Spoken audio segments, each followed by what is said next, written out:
Hey everyone, it's Theo from Spectrum Gardening. So today I'm going to be showing you how to fix your leggy tomatoes. But to be totally honest with you, I use this method even without tomatoes that are not leggy. Like if you take a look at these two right here, those are some nice looking seedlings. They're not leggy, their growth is pretty close to each other, and they've got nice thick stems and their leaves are nice and green.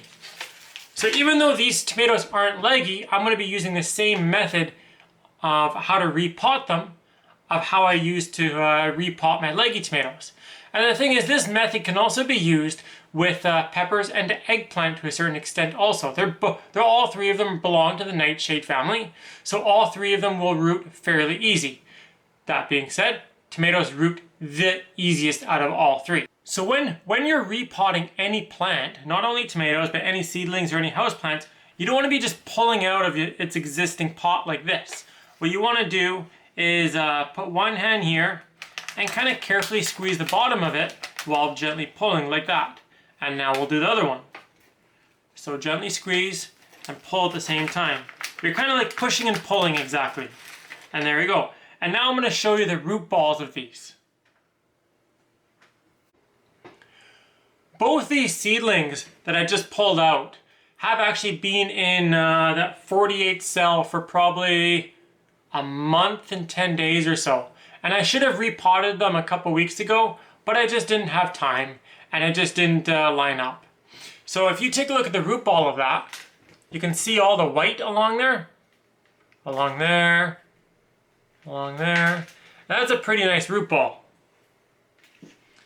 And there's that one there too. So you can see that they've been wrapping themselves around their cell, trying to kind of grow more. They've kind of outgrown the 48 cells, and that's why we're kind of repotting them up. If I was not selling my plants, what I could do is either start them directly into 3.5-inch pots like this, or I could gamble a little bit and just use like 48 cells or smaller cells, and just plant them directly from the garden, directly from the 48 cells into the garden like that. Now there's trays that go down to 72, 104. I did a video earlier this year of which trays and what cells I like the most. I don't like the 72s. I don't like the smaller ones. The reason is because I would have to transplant my tomatoes out of the 72s very quickly. As I said earlier, they've been in these 48 cells for about a month or so. And I was able to do that because they're bigger cells and they could hold more water for the plants. That being said, when they get to this big, I need to be watering them pretty much every day. Could do is just take the seedling like this and plop it into the pot, just like that. And it's already going to be kind of buried this far up. But mind you, I want to bury it deeper. And the thing is, if I plop it straight in, there's not going to be any soil underneath the roots of the tomato for it to be growing. So the way that we can kind of make more space for the plant in the same pot size is to plant it like a U. What I've done is I haven't been watering these seedlings very much.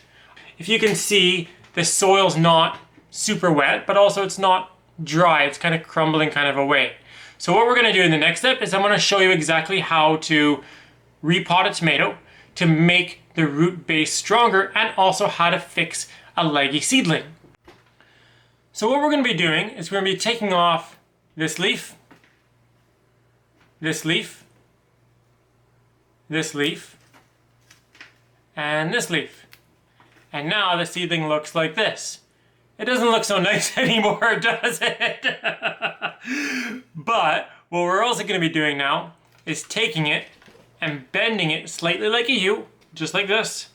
And we're going to be putting it in the pot just like that. And if you take a look, see, the root ball is the previous root ball is actually at the very top of the pot right there. Meanwhile, I have probably about 1 inch or so of soil in there, and I've got this stem just like this. So I've transplanted both these plants, one with the method that I showed you, and you can see how small that is, and the other one I just kind of stuck in there. The one that I showed you earlier, so you got the stem over here, and then the root ball is kind of right in here. And what's going to happen is by the time this plant goes outside, is this whole pot's going to be full of roots right along here. And the plant's going to be smaller and it's going to be stockier potentially, depending on what kind of lights and depending on what's going on in your greenhouse and things like that. But it's going to be a much more manageable size for transporting if need be, or potentially for planting in the garden. This one over here, I didn't take any of the leaves off. I just filled up the pot, probably about this much with soil, and I stuck the whole plant in there. And I just kind of did it as is. And it's a little bit deeper than it was before. There's nothing wrong with this method if you have nice, strong, stocky seedlings.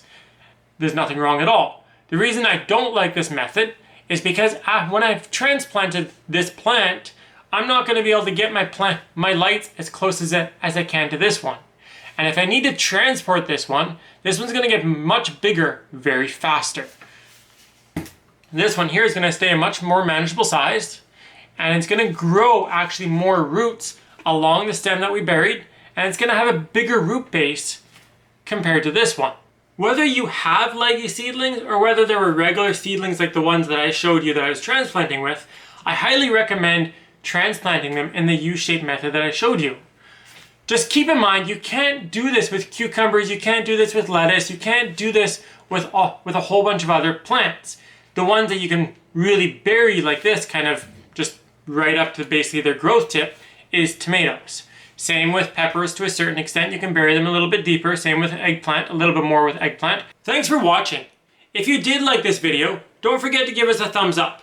If you have any questions or comments of what we showed you of how to transplant tomatoes like this, or even potentially peppers and eggplant, just throw them in the comment section down below and we will answer them. And if you did like our content and you would like to see more of it, don't forget to subscribe to us.